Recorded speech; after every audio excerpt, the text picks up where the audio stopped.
Well, welcome back to Rough Restos. I'm Jordan, and we are still working on the Capri, of course.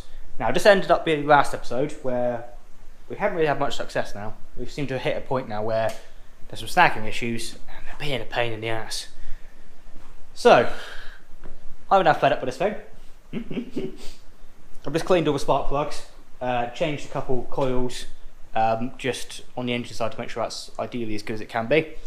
So what we're going to do now is we're going to sling this gearbox in, because that gearbox I went all the way up to Southampton for, back a while back, is absolutely scrap. And obviously it was scrap before I got it, which is really annoying.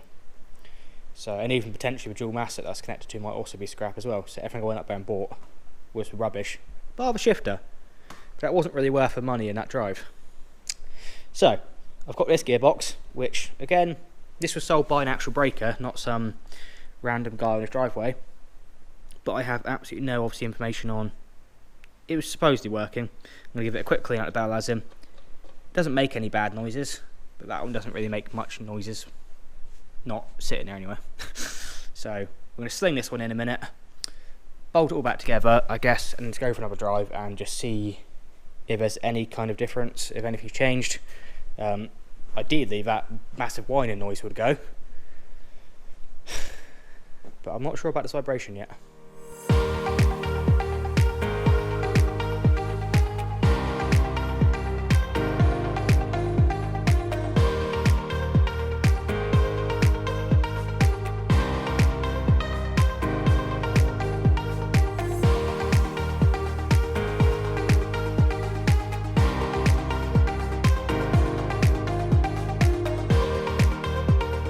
So, more failures. Fantastic. So, this 631 gearbox, which is out of the 2.6, I think. So, it's got a deeper yoke type thingy on this gearbox than it does on the 667, which is a pain. Now, you could make a space and whatnot, bring it out to the right place there. Currently, obviously, it wouldn't work because it doesn't sit in the lip seal. But because the rear housings aren't as tall, the shifter linkage then is closer to the yoke. So they foul on various places and whatnot. So yeah, I looked at different ways of modifying it. It wasn't worth it. So I got fed up, decided to leave the workshop, and decided I need to go get a 667 gearbox again. Great, so I need to go buy my third gearbox. So there we have it, I've got a 667 gearbox. But I am now the rather unfortunate owner of this. So some of you may recognise this as a Chrysler Crossfire, which is not a very desirable vehicle. Very undesirable. Now why have I got this? Well, because as I previously mentioned, this here runs the M113 engine, the 3.2 litre, which has, and these are quite common in the manual 6-speed, which is that 667 gearbox. A lot more common than they were in a Mercedes. And this thing here is basically a SLK 320 in drag. So, but at a fraction of the price. So I was about to go buy a gearbox on eBay. I think the cheapest I can get was about 360 quid.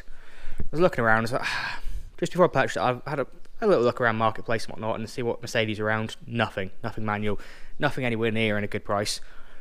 I was like, what about Crossfires? There's a few up country. I noticed this one here, and it was only like 20-ish miles away. So, okay, didn't have a price. So I messaged a guy, and he's like, well, the lowest I'll take is what it owes me, and that's 550 quid. So, okay. So it's £190 more than the gearbox itself. But what do I get? I get an entire car. Now this car's only done 67,000 miles. It failed its MOT on an ABS issue. He replaced the sensor with a non-genuine one at the back there. I don't know, still has fault codes, just gave up. He owns 3 others apparently. I don't know, yeah. Basically that was it. So I managed to pick it up for an absolute steal. Now it's not as mint as it looks. It has got quite a few dents, scratches. Someone's been a bit au fait with some hammerite and touched in a bit of rust and whatnot.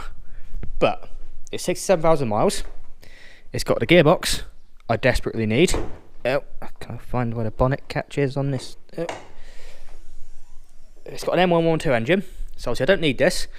But this is pretty much identical to the M113. It does have a dipstick on this. It has a dipstick. Okay, you don't get that on the M113 and the Mercedes. The only difference is it's got 6 cylinders and it has a balance shaft because of that.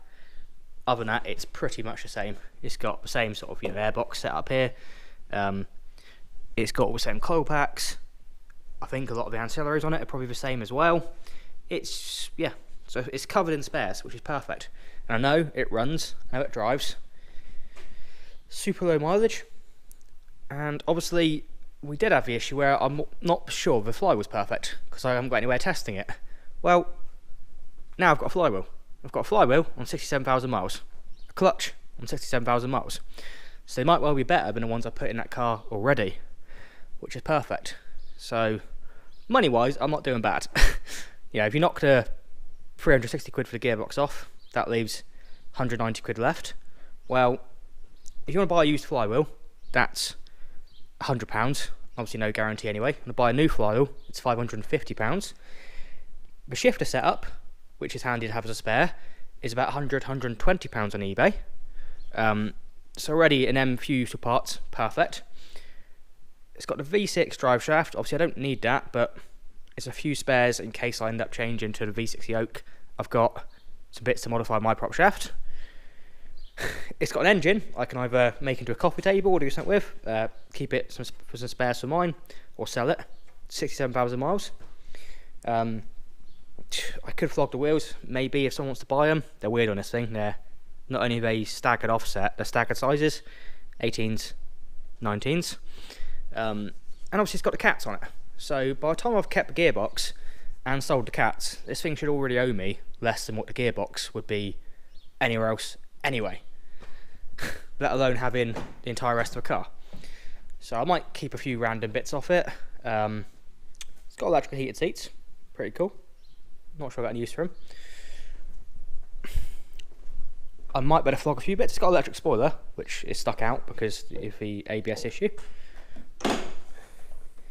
It's got the world's most useless boot. Like, it's not even flat, let alone the access into it. It's like a couple of bags to shop in, done. So, and I also can just nick all the fuses, relays, and that kind of such out of it. Oh, and a good battery. It's got a good battery as well. So, overall, I can't really go wrong owning this. Not for what I'm doing with it. And then I can literally just give the scrap away like I've done with all the other cars I seem to break. And, yeah. The only pain in the ass is I've got to remove it all myself. So yeah, if anyone wants any Crossfire bits, hit me up. I've got one here. So, perfect. Now it means I've got to do a load of work. I've now got to go and remove all of the gearbox, the engine, and strip this car apart for whatever I want. So, I'm going to crack on with that. That's broken now. Oh, fixed it. There we go. Sorted. I'm going to crack on. And I'm going to see how I get my money's worth out of this car.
Yay, 3 gearboxes. Third time lucky, eh?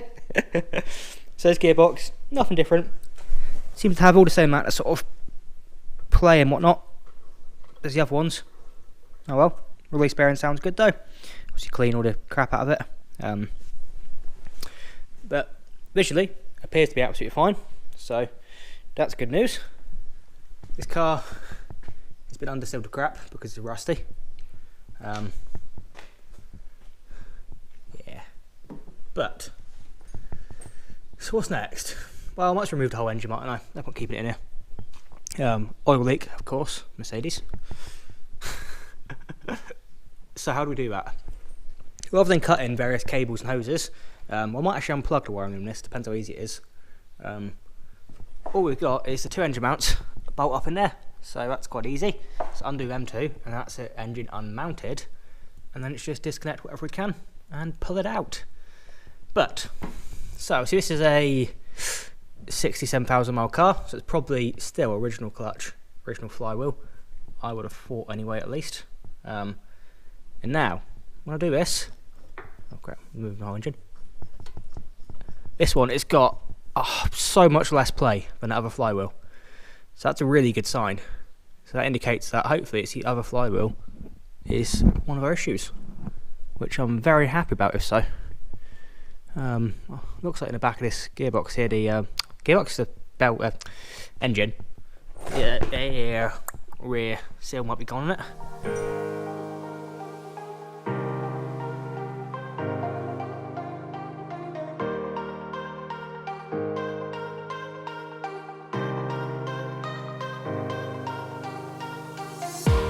Here's the flywheel, seemingly in pretty good condition to be honest, which is nice. Still original it seems like. Potentially original clutch, but there's plenty of meat on it. Tons. Although, we can't actually use it, well, we can use this one, but it's a auto adjusting clutch. So I'm going to try and not use that one because I'm pretty sure the one on the car at the minute isn't auto adjusting. So we'll see about using that one instead, because that one there I need to use the tools to adjust it in. Yeah, despite having loads of meat on it, the clutch I actually pedal on that was crap compared to the one on that I done on the Capri. So we'll try and use the clutch I've got. Should be fine. And if anyone wants a 67,000 mile M113, there's one there. It's got the usual couple oil leaks and whatnot, but sound solid engine. So yeah, I might put it up for sale, see what happens. If it doesn't sell, I'm not that worried, because I think a whole load of parts are going to be interchangeable. If not, it'll make a nice lightweight coffee table. What it means? Yeah, lightweight coffee table. Good plan. Yeah. Well, I've got to work out what else I want off this yet, but I might push it out of the workshop now, right away, and get the Capri back on the ramp so I can start. Start cleaning up this one, get this back in. And I think we're going to take the opportunity to also make a new gearbox mount. So that'll be handy. So that's that gearbox now prepped, ready to go back in the car. I might try to put it back in with a shifter not fully attached, just and see if it's easier. I don't know yet, we might try that way. But I've cleaned out the bell housing, because obviously it was filthy before, and I don't like that. One, because it's oily, and there should be no leaks, and two, because you can't see if there is any issues.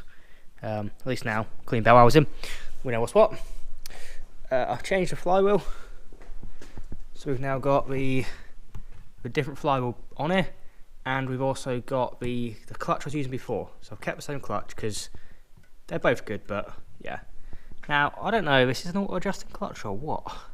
It's got these little tabs here in these springs. Don't actually have a clue, but this one's the same, and I unbolted it and bolted on and whatnot before, and it was always perfect. So I don't know, but there is always different slots and bits and bobs, so if anyone knows any more about that, then yep. But yeah, what we'll do, so we'll give it a go. But I'm gonna pop this gearbox back in tomorrow.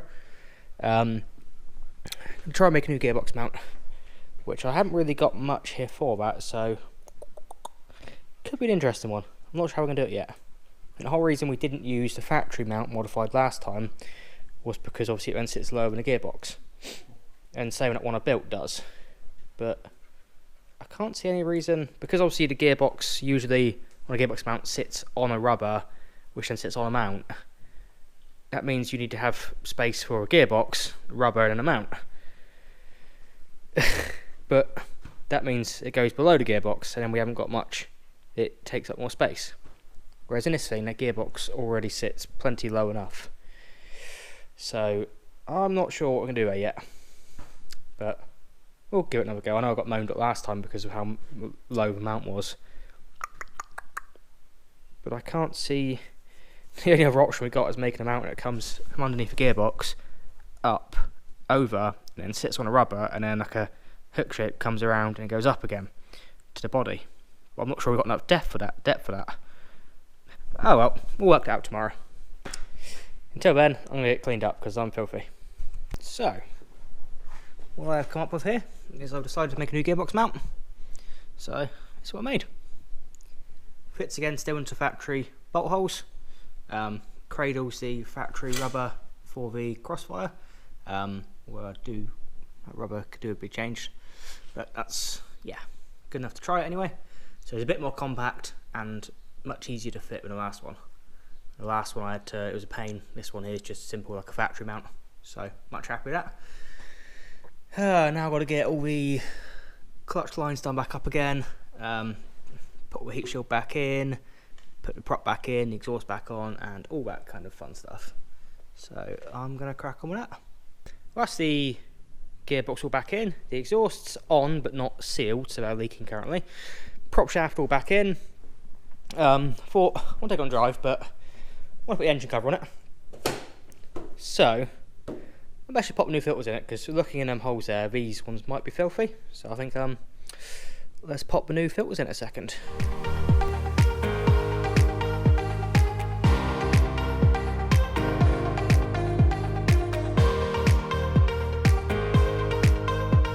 So new filters are nice and easy to fit. Now I'm not sure which engine that covers off of. It's either this engine or that broken engine. Now remember, the inside of this engine wasn't very clean and showed like it had been neglected a bit. Now for some reason I think the filters with this engine cover is from this engine, because what the actual, that is the filters. That's not great. When was that last serviced? That is crazy, which really doesn't fill me with confidence. So I've still got this vibration issue, starting around 2,000 RPM, gets pretty aggressive at about 2.6 and up to 4, which is obviously now certainly from the engine. Not sure if it's just a tiny vibration in the engine being made a lot worse by stiff engine mounts, or whether it is actually a running issue. So I'm going to have to take it on a drive and put it under some load. And obviously, if it's not running right with that vibration, then it's an engine issue. If it's running absolutely fine, then it's potentially just a vibration issue through the mounts. But that really doesn't fill me with any confidence. So we might need engine number 3 yet to accompany gearbox number 3. It's just, this is the gift that keeps on giving. Don't buy cheap engines. Which is supposedly fine. Obviously, the issue with this one is also it come and someone had started dismantling it. Now, I'm not sure why, whether they just broke the car and then was going to sell some parts and it didn't happen, or whether someone started dismantling this engine and realised it's because it was buggered. Not sure, don't know, we'll never really know. Oh well, let's crack on. So the filter's done, and then since doing the filters a minute ago, I've also taken on a test drive. Well, that was last night. And so that vibration, as to be expected, is still there. I'm yet to look over data logs and the footage again to see what's what. I haven't actually or given you guys any sort of test driving footage yet, because I'm still obviously just snagging in. Yeah, I thought I would wait a little bit for that. Keeping you eager. So gearbox works. Bit crunchy getting into third. It could be me being a bit too quick, to be honest, or it could be that the dust shield is hitting on the selector. I've also got one more issue, and that seems to be that the dust shield or something is getting caught by the prop, mainly noticeable in first gear ticking. So I think again it could be due to a selector. I'll have to look at that in a second and have a look. But short of that, and obviously we expect exhaust leaks because nothing's sealed, it actually went pretty damn good. So this is the gearbox mount. I can't remember if I showed you guys or not. I might not have done. I think the camera was dead. So this is what I fabricated up. Really simple. Uses the factory mount. Easy to unbolt. And I'm yet to buy another rubber. I completely forgot. But yeah, it's done its first drive and it seemed to work spot on. So far I'm happy with that. So I'm going to give it a good old look over a minute. See if I can find a cause of that little ticking noise. And we'll go from there. Might have sussed out a little ticky noise, maybe. Also sealed the exhaust up, so hopefully they're good now. Best remove this part now because that's no longer relevant. So let's get rid of that.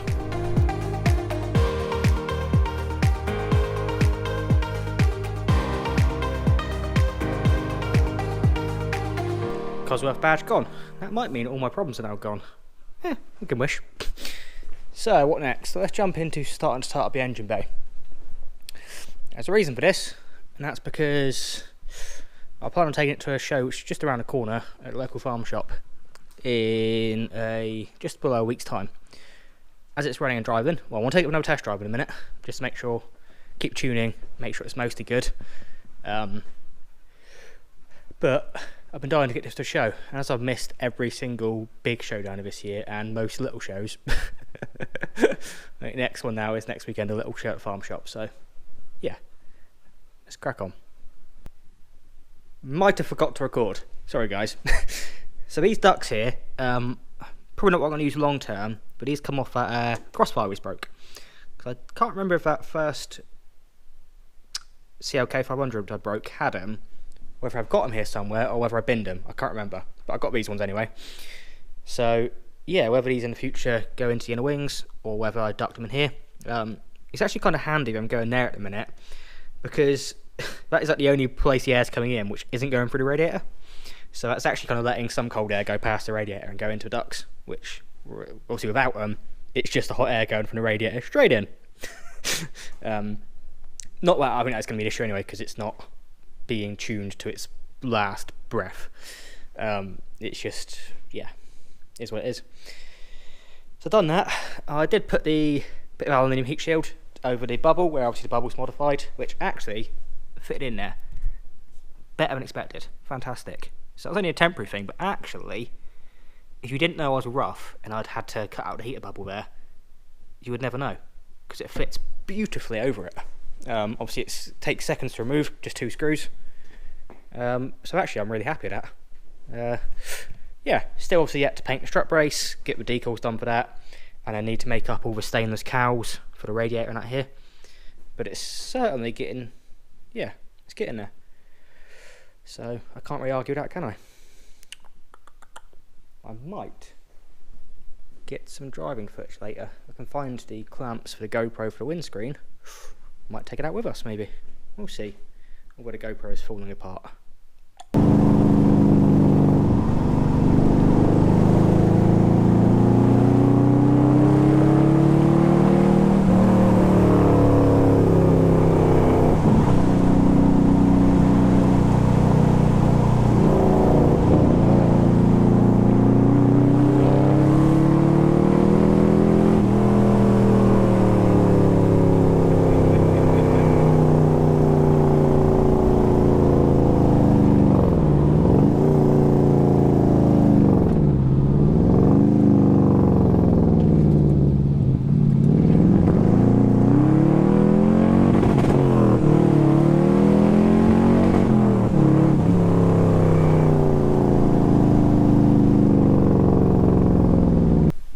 So in this episode we've worked out that the gearbox was knackered, the old one. The spare one wouldn't fit in easily.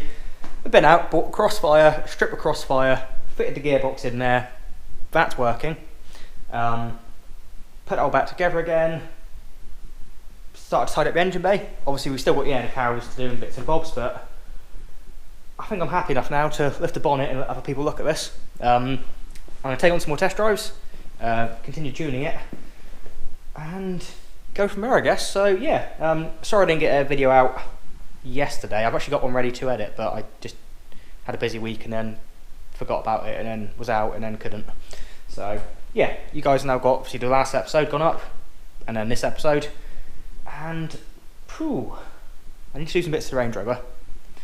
So that's probably going to be the next videos to come out, because now it's going to be, I guess, any more snagging, tarty bits, and just continue on with this project. But yeah, thank you so much for watching. Thank you for all the support. I've had loads of support, which definitely helps when things are going backwards and you're getting a bit down about it. But to be fair, having a little drive out last night with more success really put a smile on my face. I do need a 2.8 axle on this, because it's just gear, rev limiter, gear, rev limiter, gear, rev limiter. It's just mincing through the gears. But very happy so far. Yeah.